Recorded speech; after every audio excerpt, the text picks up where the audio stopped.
Magic shall not prevail.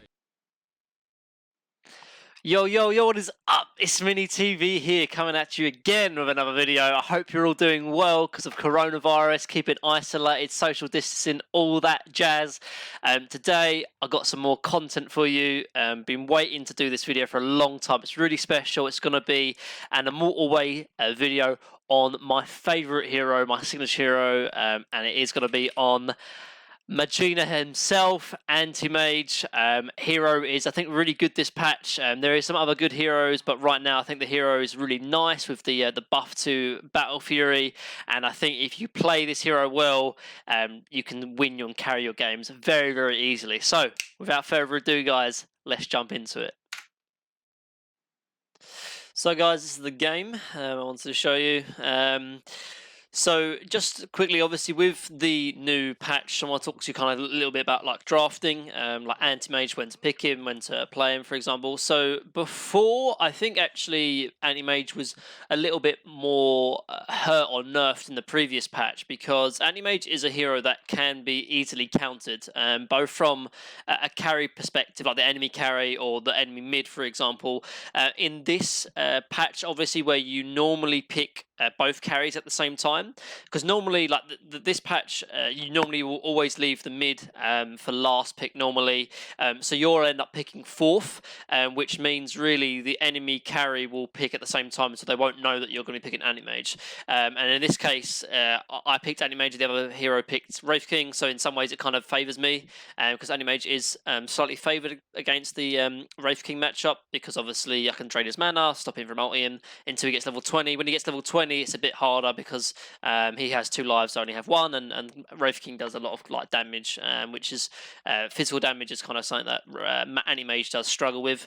And the enemy mid picked TA, a good kind of counter against AM, again high physical damage. But yeah, just like previously in the previous patch, normally you'd either have your team would either have the ultimate last pick, or it would have both mid and carry, so the enemy mid can still sort of see your hero. And I think that this patch is a little bit better, because normally you're only going to get counted by the mid, whereas before you could get countered by the mid and the carry. So I think actually Antimage is a little bit better in this patch, just simply from the drafting perspective. And also I talked about the Battle Fury changes as well, where the build-up is a lot nicer, because normally you always have Ring of Health in the lane as an Antimage, and going straight to the Demon Edge after is quite a high, was quite a high, kind of high gold investment. Whereas now you can buy Mithril Hammer or Broadsword, very cheap items, but they help with farming, or farming the jungle, for example. And it's just a nice build up than it was before. And I think it's a little bit cheaper as well. Yeah, I think it is. So obviously here, this is kind of that something that I always do, regardless of what carry hero I'm doing, whether I'm in the Dire. I try and walk up to the Radiant sort of bounty rune here to get vision, maybe get a few hits onto the enemy support. Same goes here. I'm playing Radiant and walk up here. Normally no one ever camps here. They always camp here, so I can either get high ground vision of them, or in this case get 1 or 2 hits off on the support for free, which I think is really, really important to do. As for Stein items, all pretty standard. 2 tangos of south, 3 branches. Particularly in a matchup where I'm playing against them all ranged, I need as much regen as I can. Sometimes I think if you're against like a melee offlaner, maybe you can swap out the salve or one of the tangos for an early Slippers of Agility to build into Wraith Bands. But in this case, I need the regen. So just going into this matchup, whenever you play Antimage, like you have kind of your strength or peak in the lane can be around level 2, level 3 when you have Blink and 2 points of mana break, but really you aren't that particularly strong in the laning phase. So one thing that I've kind of learnt myself by watching a lot of RT streams. RT's been streaming quite a lot recently whenever he plays Antimage, and when he plays any carry hero really, is that he focuses so much on the last hits, not so much by putting pressure on the enemy hero, but just getting as much as you can out of the lane before I have to leave. And that's what you'll see in this lane especially. I'm going to let my Snapfire kind of take as much of the focus as possible in this lane, and I'm just going to be focusing as much as I can on last hit. So pulling the enemy creep wave closer to me, letting Snapfire 1v1 the Willow, and just denying and last hitting as much as I can. Obviously, if the Renomancer walks up, I'm going to walk at him with Mana Break because it's going to be a good trade for me. But for the most part, I'm just focusing on the CS. And honestly, this is something that it seems small, but it makes such a difference. Whether you have, 25, 26 last hits of 5 minutes or having 15 to 16 last hits of 5 minutes can be the difference between having like an early Battle Fury and having an actual doable game and not. So right now my Snapfire is doing a good job really and kind of soaking up a lot of the pressure. As you can see, I'm 6-4, the highest for my team and highest in the game. And this is kind of how it should be. Yeah, my Snapfire dies here, but in some ways, like that kind of all the focus is on him, and like, yeah, it's bad. Venno gets 300 gold for first blood, which is not ideal, but I'm kind of getting the lane I want. I've only used one Tango for a minute and a half now. I've dropped my Wraith Band as well, and these kind of early last hits honestly mean so much for an Antimage, because probably in a lane like this, I'm not gonna really be able to win or kind of contest it later on, so I'm gonna have to go to the jungle. And so me kind of focusing on harassing the Venno or harassing the Willow is not going to help me in this lane, because I'm not eventually going to try and win it. I'm going to either have to rotate lanes or rotate into the jungle. So getting as much CS as I can now will only help me in my endeavors and my purpose later on. I'm top network, top last hits. Obviously in scenarios like this, I can blink onto the Venno. Willow was pulling. I get like a couple of hits onto the mana break target here, and that's kind of my focus really. Just get as much last hits as I can. I'm trying to drag creep aggro away. I'm clicking onto the Hellbear to sort of see when he smashes as well. And as you can see, like, my focus is really just on the CS. I don't care what my Willow is doing. If a kill presents itself to me, then sure, but I just really want to focus on as much CS as I can. So in this case, I'm going to be going for a double Wraith Band. The double Wraith Band kind of helps me sort of stay in this lane a bit longer, and obviously when I do rotate to the jungle, the extra stats is going to be useful. But I have seen particularly players like Miracle and Arteezy where if they have a bad lane, they'll just rush like treads into Battle Fury because they're going to be kind of struggling. Again, look, I'm looking to sort of help if I can, but if I can't, I'm not going to blink out, miss on the CS. I end up getting kind of flamed by the Snapfire there, and as you can see, I instantly mute him. And things like this, like, it happens. Like, look, I'm having a good game. That's what matters in this lane. Doesn't matter that my Snapfire's died like 3 times or so. I've had top CS in this lane. Venno's 8-3, I'm 24-6. I don't really care what else happens, In scenarios like this, when they're out of position, sure, I'll come and help if I can, and then I can blink onto him. But like I said, my focus is CS, nothing more, nothing less. And it's important to have this mindset. But going back to the double Wraith Band, like I said, sometimes I see players, if they have a rough laning stage, they just want to rush the boots, rush the treads into Battle Fury. And because these Wraith Bands kind of help you sustain in lane, but if you're going to lose the lane or you're going to kind of struggle to contest it, then rushing straight into something else is bad.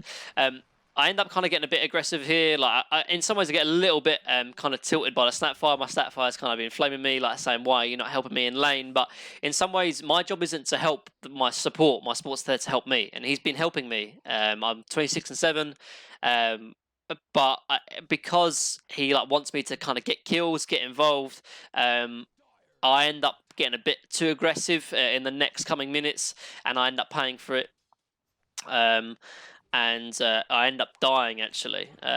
This is fine, in scenarios like this, as an Antimage, you really want to not be using Blink if you can. I mean, in that scenario right here, I end up dying because I blink into tower range. But just the engagement before, when we go on the Venno, you always want to have and save Blink as a getting out tool instead of blinking in him. You'll see top Antimage players, they'll always walk into an engagement, particularly in the laning phase, and then they have blink to get out if they need it. They will never really commit blink unless they are sure of their safety and sure of their kill. Because once you use blink aggressively, you are in trouble. So I walk up to him, I get Snapfire cookied, and in scenarios like this, I probably should have blinked.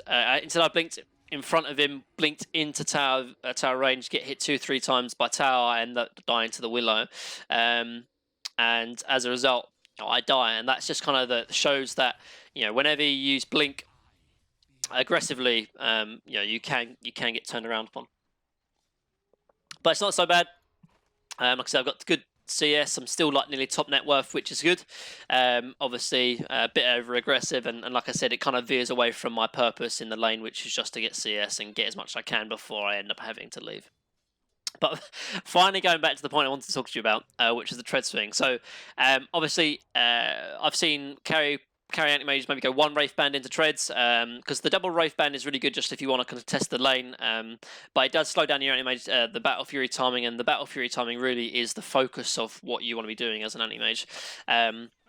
So it does that, but because I had a good start and I had a lot of good CS, I'm happy with the Wraith Band. So after my kind of previous death, I'm a little bit kind of defensive, don't want to really be kind of blinking in. My Ember kind of walks under tower into Veno and ends up just kind of dying, and I mean, it's kind of bad by him, bad by me as well, perhaps, because if he's tanking the tower, I should be with him. But after the previous death, I didn't want to die again or even be risk of using my blink in the first place. And that's just kind of me being affected by my teammates and also being affected by perhaps a previous misplay. But at the end of the day, I'm top net worth. That's kind of what I care about. If I have a good start, I know I can carry this game. I talked about I picked Antimage fourth, so the only real counter to me really in this game is TA. So as long as I have a good start and I'm not able to get kind of shut down with the TA, I'm going to carry this game. I mean, I picked Antimage into Veno and into Lich and Willow. They don't really do too much to me. Eventually, when I get Abyssal Blade, I'm going to be able to just blink onto the Veno and make him completely useless. So obviously, Snapfire, I think TV back to base after the initial engagement, so she's no longer around to really help me. So I'm in a little bit of a trouble. I kind of, ideally, what you want to be getting in the laning phase before you have to rotate is treads, at least one Wraith Band, and then your Ring of Health, because once you get those items, you're kind of set and able to farm the jungle. But before that, you do sort of struggle a little bit. So I've got my treads now, so I'm going to be working towards my Ring of Health. Those are the items that are really going to help me. Obviously, important that you use the branch with the Tango setup. You have 3 iron branches, you should be using them for sure. So obviously building straight into my Battle Fury now. I'm close to level 6 as well, another kind of power spike you get in the lane. And something to keep an eye out that I can get aggressive now. I have an extra burst from my Mana Void. But again, yeah, just kind of, particularly when Veno and Will are out of the lane, I'm going to try to push the lane as much as I can, because it's getting to the point now where I'm starting to feel a little bit more pressure than I would normally at the start of the laning phase. So I'm just trying to get as much CS as I can, kind of flash farming, pushing the wave out, and then when the wave's pushed out, I can go farm the jungle, because it is past 7 minutes. And the tier 1 neutral items, there's lots on Antimage that are very, very good, and the best one is actually the one that drops here. It's the PMS, and so it's important that you keep an eye on the sort of the 7-minute timings. Because these tier 1 items really, really are good. Obviously, there was a slight buff to this PMS with the +1 agility, but it's really the block, the 30 damage block from attacks is really, or the 50% chance to block from creeps. Is just really, really nice, particularly when you're jungling, and because it just blocks so much damage and you take a lot less. So now I've got my Ring of Health, I've got PMS, and so if I am forced out of the lane, I'm happy with the items I've got now. I'm top net worth at 9 minutes in as an Antimage. I'm really happy with how my game's going right now. So anything more, I'm gonna be good with, basically. So again, just kind of doing the same thing, just trying to push out as much as I can, really, from this Veno, trying to hit him if I can, but I'm slowed quite a bit. But really, you're just trying to push this wave out, because I talked a lot about how the enemy's going to want to kind of gank you in the safe lane. I'm looking at the enemy carry there, because I'm level 7, I have PMS, so if I do need to rotate, I am kind of stronger than this Wraith King at the moment. And I sort of see the Willow TP. So again, trying to get a bit greedy, maybe try and push out the wave as much as I can. End up taking a Gale, but now I know Willow's bot. I'm going to TP top, and just even if I can't maybe kill the Wraith King, I'm just going to be jungling in that kind of area, because this is the area and the map I want to be playing as an anti-mage. Obviously, Willow TP'd bottom, so he can't kind of come and run at me in this area. I'm quite low HP because of the Gale, so I'm going to bring out a Salve, but I end up getting Salved by the Legion Commander actually in this scenario, so that's kind of good news for me. But yeah, so from now on, really, I don't really want to be playing bottom. You know, BSJ talks about it a lot about, you know, don't really be playing in the dead lane. With me TPing top now as well, Wraith Kings kind of feels threatened, so I'm able to just kind of force him out of the lane, and you know, particularly as a kind of farming carry hero like Antimage, you really want to be taking this tower, because if this tower isn't taken, you're kind of limited to where you can play on the map. As I said before, you know, you want to be kind of not playing in your own safe lane anything longer past sort of 12 minutes, because the enemy team will kind of just run heroes at you. And I want to be playing in this part of the map. And if this tower is down, I can push out the wave, I can farm, you know, the dire jungle as well. But if this tower is staying alive, it's going to be difficult for us, or for me to really maximize my farm. So that's why me rotating up here is really nice, and I'm really glad that this tower dies, because now I can have a free game basically for the most part. Obviously, when they start TPing 5 heroes top, more than happy to rotate back down to bottom. Because obviously there's farm pushing in, obviously Legion Commander says he wants to go bottom, so in that case I can go mid. But ideally I would have liked to have gone bottom. Obviously Veno TP'd, so did the Willow, you know, Lich TP'd to the tier 2, TA's bot, I would have all this farm, and then the exception to me being in the safe lane is now, because none of the enemy heroes can pressure me. But in this case, Legion TP's bot, and really probably should have TP'd mid, because he's going to be more useful in an engagement than me. And so I just want to farm. But you know, you got to play around your teammates, and as a result, I pushed out mid when everyone else was pushing, running at me top. So got my first broadsword. And you know, this is the kind of problem with me being mid. Like, there's going to be heroes just running at me mid. But now, you know, heroes have started running at me mid, and my team is going to kind of defend the tower. I can go elsewhere, and you know, I'm looking if I can help with a mana void. You know, I'm available, but really I just want to be going back to farming. So I start blinking top, because everyone's enemy heroes have rotated mid, so I'm going to rotate it elsewhere. Like, honestly, before you get Battle Fury and before you get Manta, your job as an Antimage really is just to play run away and kind of keep away, and getting as much farm as you can away from the enemy heroes. Obviously, I still want to be helping my team, and the best way I can help my team is by putting pressure on a lane, which is this one. So I'm obviously blinking up. It's nice that there was a mango tree here as well, because without the Void Stone aspect to my Battle Fury, you do kind of need a lot of mana on Antimage.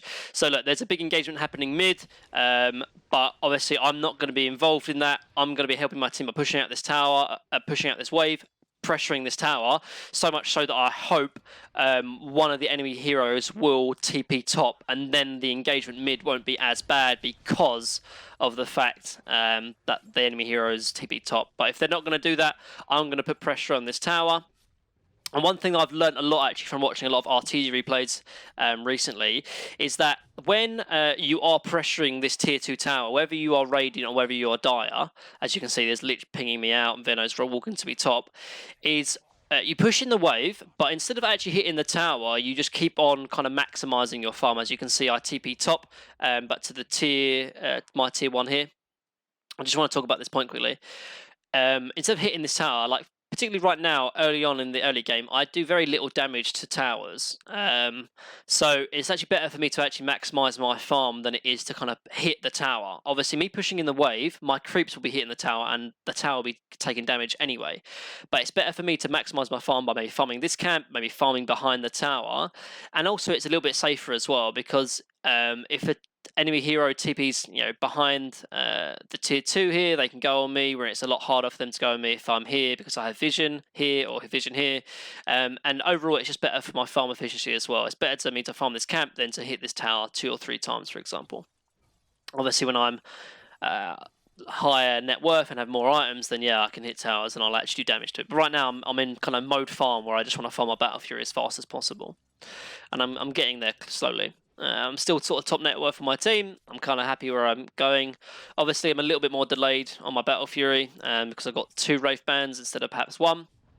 And a lot of the enemy heroes were running at me top, for example. And I died, obviously, once, which was bad when I didn't need to in the lane. But obviously, right now, I'm just kind of looking for bits for farmers wherever I can. Obviously, mid, I want to defend it if I can. Obviously, if it's just a Veno, I'm happy to just defend it. But when TA starts running in at me with Desolator, I need to obviously get out and I don't want to defend. Well, I don't even want to fight this at all. I'm completely useless in the team fights. So if my team wants to fight, so be it. But I'm gonna go back to try and pressuring the top side of the map, and obviously picking up bounty runes as well, because I cannot help in engagements right now.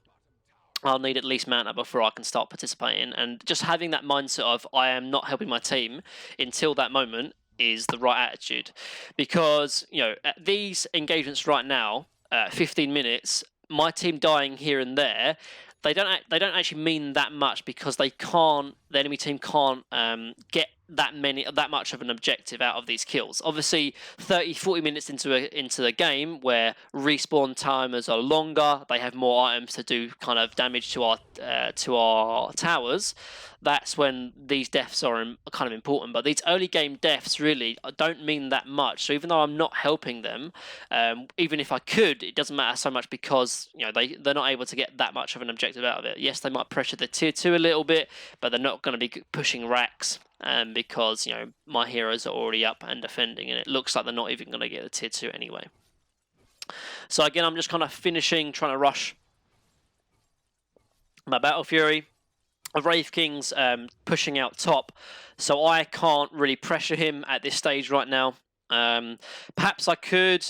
He only has treads, and if I get a decent counter spell, maybe. But he has he has max Vampiric or Immortal Strike, and without Battle Fury, I don't really feel strong enough to man up against him.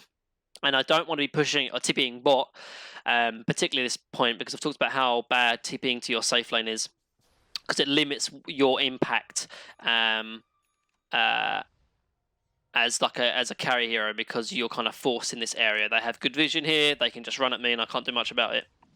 I know they're doing Roche, and there's not much I can really do to stop that. So again, I'm just going to try and relieve a bit of pressure. They're most likely going to TP top when they come. I sort of am looking at this engagement that if I can help out, I can maybe get a nice mana void off. But for the most part, I'm not able. Perhaps if I was looking more at the TA, but perhaps I could have killed this Willow. But I'm kind of a little bit scared. I don't really want to die. We see this TA alone, and there's kind of 3 or 4 of us here. But even with 4 of us here, she's able to really kind of man up and do a lot of damage as a result, with the refraction as well. And then with Willow helping, I'm not able to help, so I'm immediately out of there. And that's just kind of the strength of TA, obviously, but also the weakness of my hero right now. I can't commit too much onto the TA. So again, back to farming, and until I get kind of mana, I'm not able to assist my team. So I'm just going to try and keep pushing out waves. Again, I'm playing the top side of the map, but that's what that needs to happen. That needs to occur.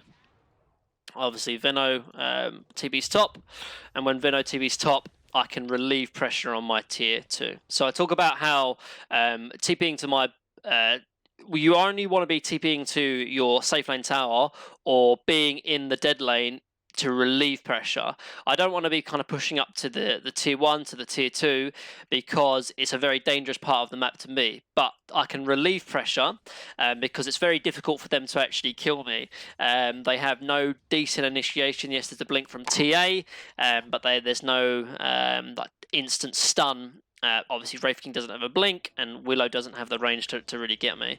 Lich is trying to take a by himself, and obviously with Legion TBing, we can kind of get an easy kill on that. And with Lich dying as well and Veno showing top, I'm able to kind of push out one more wave bot lane.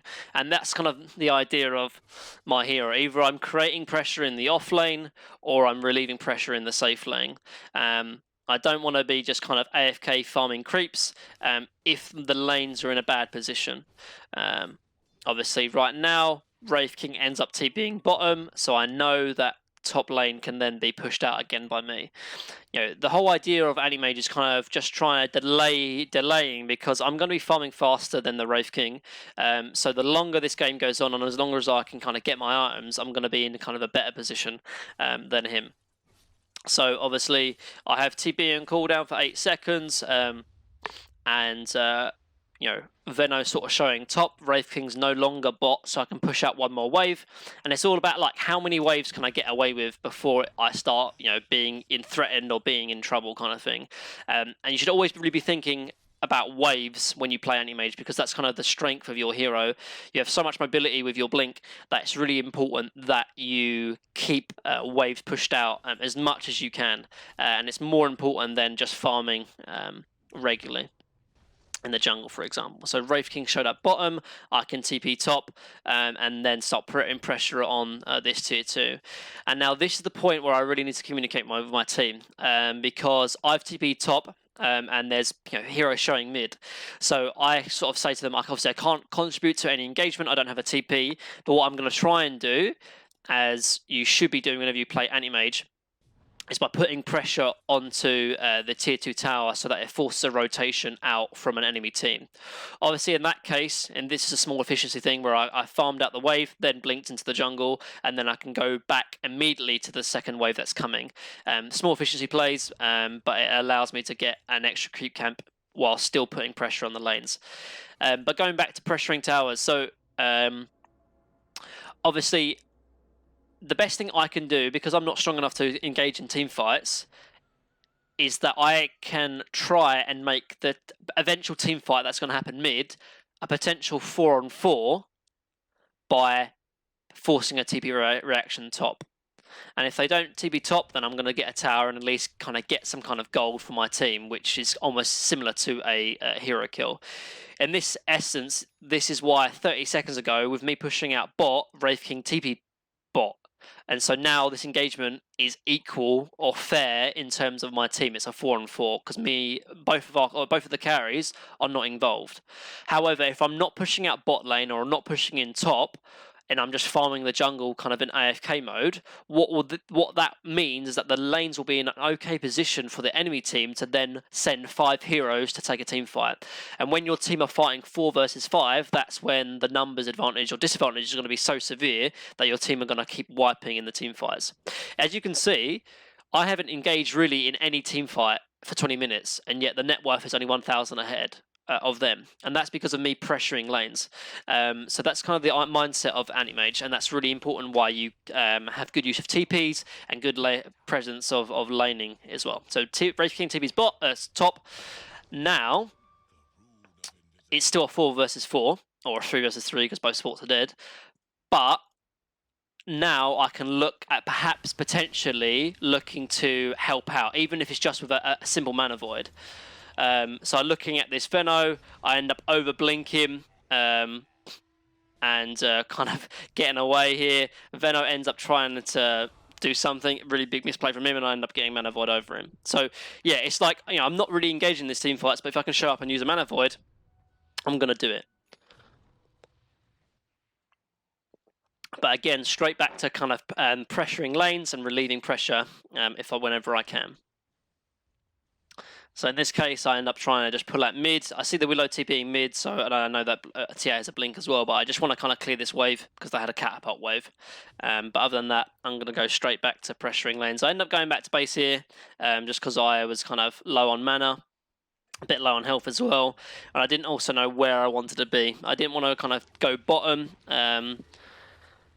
because I know TA was walking there. I end up TPing in. Kind of perhaps a little bit unnecessary, but with TA kind of dead, it was something that my team was calling for, so I was able to kind of help secure the kill on the Willow as well. So just talking quickly about skill build as well, I've kind of missed over it. Obviously, just from a laning point of view, 2 points in mana break is kind of really, really useful because the max mana burn is sort of doubled from 1% to 2%, but also the 28 to 40 as well, so it's quite a lot more damage. And then obviously start maxing Blink straight after that. And after I get 2 points in mana break, I actually end up maxing counterspell. It's something that I see a lot of Antimage players do because it just allows them to, as you see, use a counterspell, but end up try and block the stun from Wraith King, but I also hold the mana as well. But yeah, just end up maxing counterspell because obviously they have a lot of magic damage just from Veno, Willow, Lich. So if I do get caught out, the extra magic resist is going to save me. Plus, obviously, the cooldown is quite nice in scenarios where I'm playing against a lot of single target spells as well. Just while I'm farming it, it's very, very useful. To have. As for talents, I think the level 10 talent with the buff from attack speed to strength, sorry, the extra, I think it's 1 or 2 strength. I think it might be 3 strength. I think it was 10 strength to 20 attack speed. The 13 strength is just too valuable. I do see sometimes Miracle go plus 20 attack speed, but I think 13 strength is so valuable because you're such a squishy hero on Antimage. Like in this game, it doesn't feel that bad because I've gotten the Pupil's Gift as well. But that's 26 extra strength just from items and talents, and without those two, like I'd be still around like 1,000 HP, and at 23 minutes with a Deso TA, I'm gonna die like single-handedly. The 20 attack speed is nice, and it is useful if you are literally not gonna participate in team fights until you get maybe Abyssal Butterfly. But there's been so many games where I've played Antimage, got their attack speed talent, and I've ended up dying because of maybe just one extra spell, that if I had the 13 strength, I would have survived. And I really do think 13 strength is a lot better. There's a few exceptions where you perhaps you're behind or you don't want to fight at all. Maybe the attack speed is better because it applies to Manta Illusions as well. But I think 13 strength was, Nico Baby, Arteezy goes the strength talent. I just think it is a lot better. As for the 15, I used to always go the agility, but the blink cast range is better because not only does it help you farm faster and push up lanes quicker, particularly when your hero in team fights, you're a kind of an assassin really, where you pick off one important key target. In this game, it's going to be the Venomancer for me. When I get Abyssal Blade, and the 400 cast range is really helpful to blink on top of anyone from any range, basically, and always get on top of them.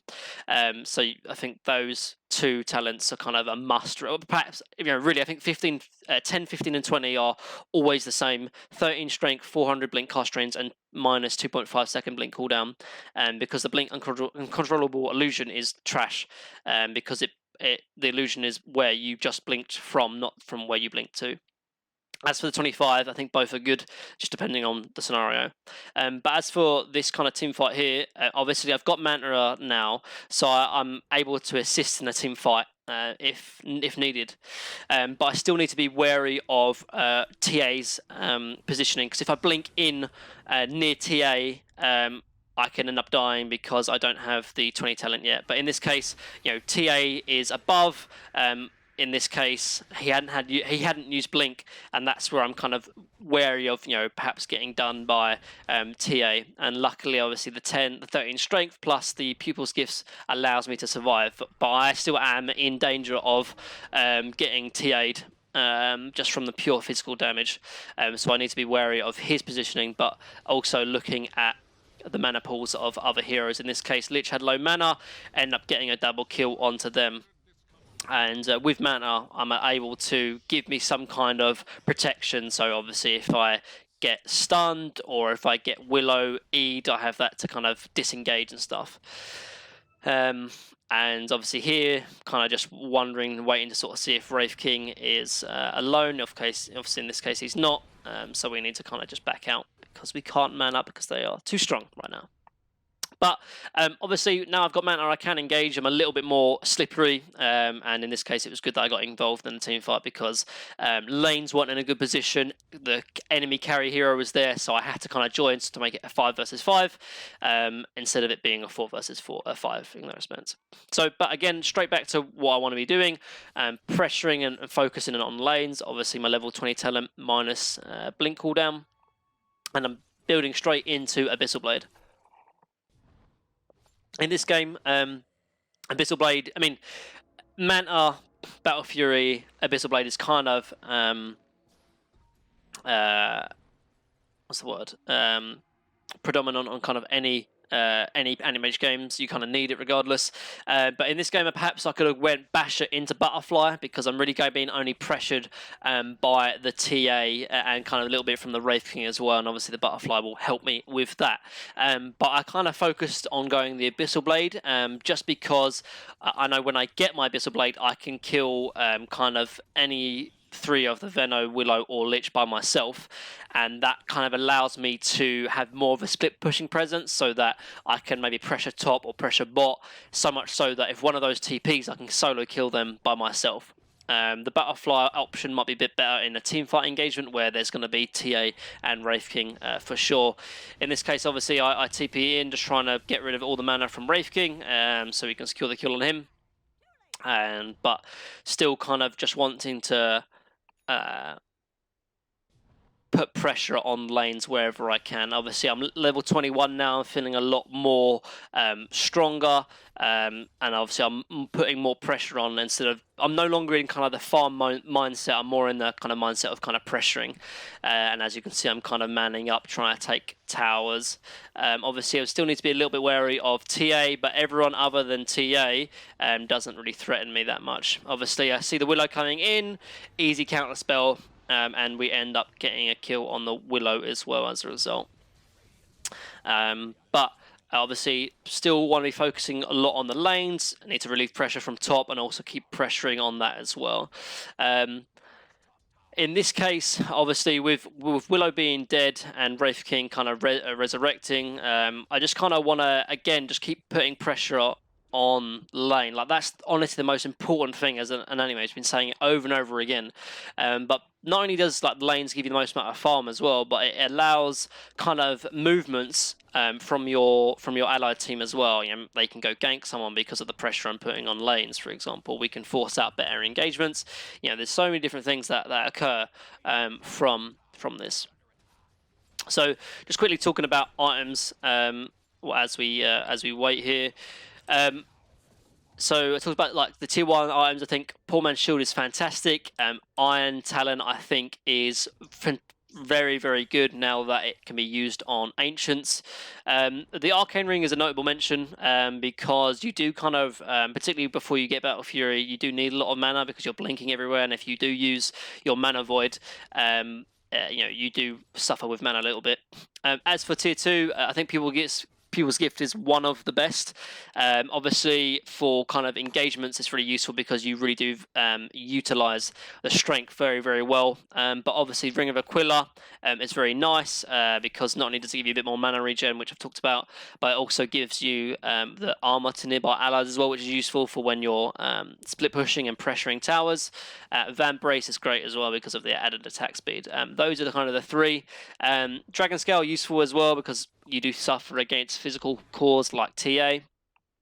Imp Claw is really nice for kind of fighting, but you know, at this kind of point in the game, you want to be kind of just accelerating your farm, and you know, having items such as Van Brace and Ring of Aquila just helps you build up the stats, which is useful. As for tier 3, I think Paladin Sword, Orb of Destruction, and Titan Sliver are the best 3 that you're looking at. Everything else isn't fantastic, really. As you can see, I'm kind of holding on to the People's Gift, even though we don't have any decent tier 3. And this is just kind of the power of the Abyssal Blade. I was just kind of farming my Abyssal Blade, waiting for an opportunity. And when I instantly get my Abyssal Blade, and I see any kind of one of the 3 that I mentioned, I'm instantly going to blink onto him, get the Abyssal Blade, and it's an instant kill. And so now I'm kind of feeling just able to do almost anything I want, I can. And with a kill on the Willow, we're able to kind of secure Rose as well. And that's kind of the strength of rushing Abyssal over Butterfly. If I had Butterfly, I wouldn't be able to get kills like that. And that's just kind of the strength of Abyssal Blade, particularly on a hero like Antimage. And again, it kind of goes back to the blink cast range talent as well. So in scenarios like this, obviously it's really important that you kind of get ready for perhaps a potential steal. I end up getting both the Aegis and the Cheese. And again, you can sort of see my focus on team fights. I'm always looking for the back the back lines, basically, heroes that I can kill very, very easily, because once Willow and Lich are out of the fight, then we can look and focus it on the TA and Wraith King. But I don't really want to be having a pure man fight with the Wraith King or the TA, particularly not because I haven't got my Battlefly yet. But when I get those items, then yes, I can. But for the most part, right now, my focus is on killing the back lines, killing the easy supports, and then after that, going on the harder to kill cores of my team. So right now, kind of like the game is, feeling kind of in a great position. Obviously, we have Aegis. We're going to be taking at least 1 Rax unless TA buys back. Again, always looking for that kind of extra 1 kill you can with the Abyssal Blade here. End up not killing the Lich, but we force the TA buyback kind of thing, and my Ember's kind of keeping them busy while we get Rex. Just keeping an eye on him, seeing if I can help if I can, but just kind of focusing and killing the Rex for the most part. Obviously, when they start committing, then I can go in, but should have definitely counterspelled that stun. But I had Aegis, so... and obviously TA brought back, so I was looking to kind of kill him. And then with that, with TA being dead, we were happy to kind of just end this game. And as you can see though, without me having Butterfly, like, even though this Wraith King has no mana, like, if he's level 20, and it's like, you can see kind of how long it takes me to kill Wraith King, so it's important that we have I have the mindset of like who I should be focusing on team fights kind of thing. Kind of a little bit of a throw, really. A lot of my team end up dying here. I mean, I probably should have realised that Wraith King was level 20, because if I did, then I knew he would have had the mana cost talent, and then we would have just not killed him, and then just would have focused on doing else things. But obviously, we're in a good position right now, like 15k up, building towards Butterfly. Again, just kind of keeping lanes pushed out while my Ember is dead. But when Ember is up, we're going to look to try and take a team fight. But as you can see here, this is the good thing about pushing out lanes.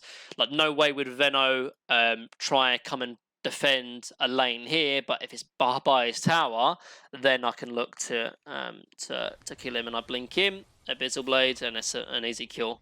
And when you have Abyssal Blade, kind of setting traps for the enemy team is something that you can definitely think about doing, for sure.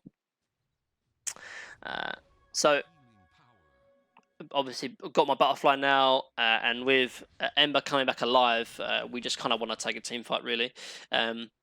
If we can kill the TA, we know he doesn't have buyback, and then we can kind of just end the game. So I'm just going to keep lanes pushed in as much as I can, and then obviously it allows us to take a team fight in a good position. Obviously there's a fight going on. Again, looking for the key hero, or the key target I can instantly kill, which in this case is the Venno, and then with the Venno dead, and still going for the back lines. Just an easy kill, and then obviously we can start mopping up on everyone else, basically. And then, obviously, with TA no buyback, Wraith King no buyback as well, the game is pretty much over from that. So you can see like how quickly this game kind of developed and changed, really. We were only like, 2 or 3k behind, but then once I hit the Abyssal Blade timing, that's when the game kind of completely changes. And that's kind of the style of Antimage, really, where you're kind of almost weak for a long period of time, but when you get an Abyssal Blade or get one of these big key items, it completely changes how team fights can occur and how things can happen. And as a result, just kind of playing for that Abyssal Blade timing, which I was able for us to kind of win us the game, put simply. I'm completely top net worth, 15-1, had that 1 death in the laning stage, and it's just being kind of smart and understanding the strength of Antimage itself. You don't want to be participating in team fights. You want to be kind of getting those core items, and when you get those core items, then you can make a play, then you can be it. But in the meantime, keeping lanes pushed out so your team fights are not severely disadvantaged because of the numbers disadvantage, because you're off farming, but also being as efficient as you can as well, so that you get these items at a decent time. But hopefully you enjoyed that video, guys. It was kind of my signature hero. Hopefully I explained things clearly, and you was able to learn a thing or two about it. But that's it, guys. Hope you enjoyed it. Please do leave a like and a comment and subscribe to help with the algorithm. I still am doing coaching as well, so if you want to get coached, just hit me a DM from either YouTube or Discord. But other than that, guys, hope to see you in the next one. Keep keybind and grinding. Peace. Thy life's weight in mana pay.